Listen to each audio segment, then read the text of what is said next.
All right, guys, let's do a little more info on this Zcon build. So, I think the last time I talked, I was getting ready to put this fiberglass mesh down. So, like I said, this is a roofing mesh. They use this mesh to, you know, put down on a roof in an area where they need to put some like tar mastic down. So they use this, and then they impregnate it kind of with tar mastic and a putty knife. It's a super light weave, but it also has a little bit of an open matrix to it. This works great. You can usually get it in a yellow or a white at Lowe's or Home Depot in the roofing department, and sometimes you can even find it in the drywall department. They call it Henry's roofing fiber weave or whatever. You can also get scrim. They also have this maybe in the tile area, which is like it's kind of like a drywall weave, except it's even more of a, you know, a larger roll of it. So this works great too. Even drywall weave works great too. So basically the main goal is to get an open weave that you can put down on top of the lid. So I use my big scissors from Harbor Freight, and I cut me a nice matrix that goes down here. So basically it took up this whole area, kind of shaped like a house. And I sprayed some 3M90 down on the plane. I had already had the matrix pre-cut. I put it down while it was still tacky. While I was putting it down, I kind of went back and forth. I have some old business cards here. I went down and back and forth and put that down. And then after I had it all down, I put it down piece at a time. The trick is, like I said, have it all the pieces pre-made. After I put it down, I sprayed 3M90 super heavy up nice and close, and I really saturated it nice and heavy. And then I used a brand new one while it was still wet, and I worked all of the 90 down and into all of the fibers. So you know, before I put the 90 down, I also went through and used thick CA and glued all of my rods down in these areas. And I also sprayed that 3M90 on those areas before I put the glass down, so I could actually have a little bit of a, you know, a little bit of a fill in that area. So now the main goal of what we're going to do is I'm going to take a brown Gorilla Glue. I got a big old jug of it here, and I'm going to put it down. I've let this dry for about an hour, so it's not tacky to touch anymore. And I'm going to go through and I'm going to put a layer of this glue down, and let's go ahead and do it. So I'm going to show you what I'm going to do here. Basically, just a nice thin matrix. And what's nice is it's over the spar, so this will strengthen everything up. So I basically just going to go around the perimeters, and this is going to put a nice polyplastic coated surface on this fiberglass.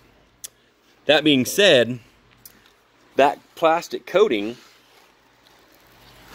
will add a nice skin to this glass and give it a nice strength.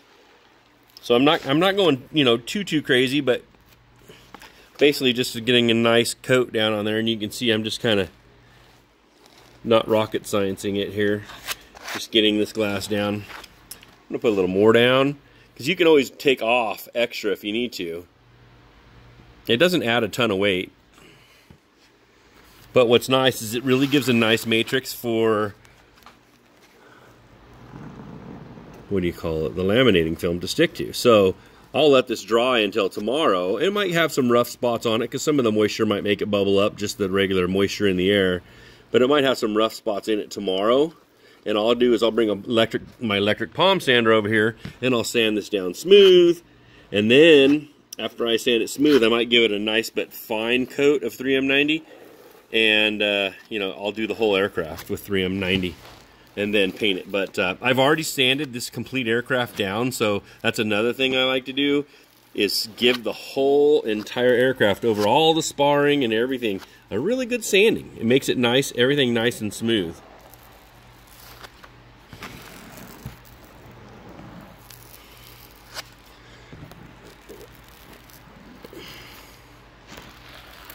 Sorry, maybe I'm up too close. I'm just trying to do this and show you guys what I'm doing at the same time that I'm talking, and give you a little bit of a kind of a close-up explanation. But it's not beautiful, but I tell you what, when you get done and everything's painted, you won't be able to see it, and it'll add a really nice skin to everything. And what's really nice is the laminating film sticks to it really good. So the next step will be let this dry, Sand it all down. Nice and smooth. Very light coat of 3M90 over it. And then paint the entire aircraft. Whatever matrix, whatever crazy colors you might want to paint it. So now that I got it all down, I'm going to go through and pull some of this off. Let me grab a scrappy PP here. So, I'm going to throw this off to the side. So now that I have a little extra, you can see it's actually kind of foaming up a little bit.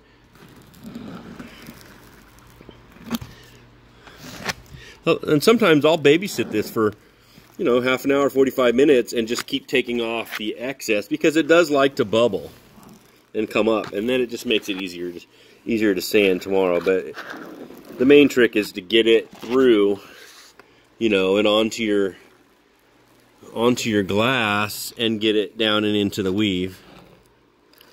It just adds strength to the entire aircraft.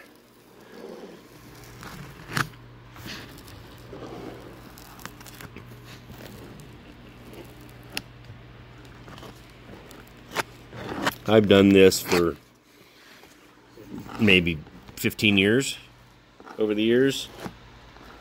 And everywhere you had your super thin foam bay bottom, it's gone through and strengthened that up extremely well. So I have taken a lot of this off now. So for the next, probably like I said, half an hour, 45 minutes, about every 5 minutes, I'm going to come over to this thing and I'm just going to take my card and I'm going to knock it down a little bit. And then at the end of the day, when this is dry tomorrow, I will shoot it with a 3M90 after make sure the whole aircraft is sanded. And then I will go ahead and, you know, whatever paint. I use Rust-Oleum 2x double coverage because it's the gloss and it has a really kind of a crazy plastic base to it. But the Rust-Oleum 2x double coverage will go down on this, and when it mixes with the 3M90 and the heat from the laminating film, it just really sticks together good and creates a nice, you know, super tough skin on the plane that really sticks down to the EPP really well. So thank you guys for tuning in. I will post these few videos up, and hopefully this helps you guys out. Just kind of showing you some of the Skunk Works crazy stuff that I do around here that's above and beyond, you know, the regular stuff. If you want to do this method and you don't have the glass rods, all day long I've used the steel 256 rods. Or go to the local hobby shop or grab some carbon fiber rods. Those work great too, like just the small, maybe 1.5 or 2 millimeter rods. And I've done that same thing in these lids for years, whether it's the glass I use, 256 rod, something, you know, small carbon fiber rod, all of it will work the same. But putting it in the flutes really helps it maintain that shape. And that shape is awesome because it's going to make the aircraft fly better. It's going to give you a nice solid point. Like if you want to put a skid down here, the actual aircraft is nice and solid. So you can put the skid down there and it can land on the batteries. So you'll have your regular winglet skids on there and then maybe a center skid on there that glues right onto the laminating film with hot glue and maybe a layer of goop around it. And if you ever wear that out, you just pop that sucker right off. So there you go. All right, guys. Thanks for tuning in. Later.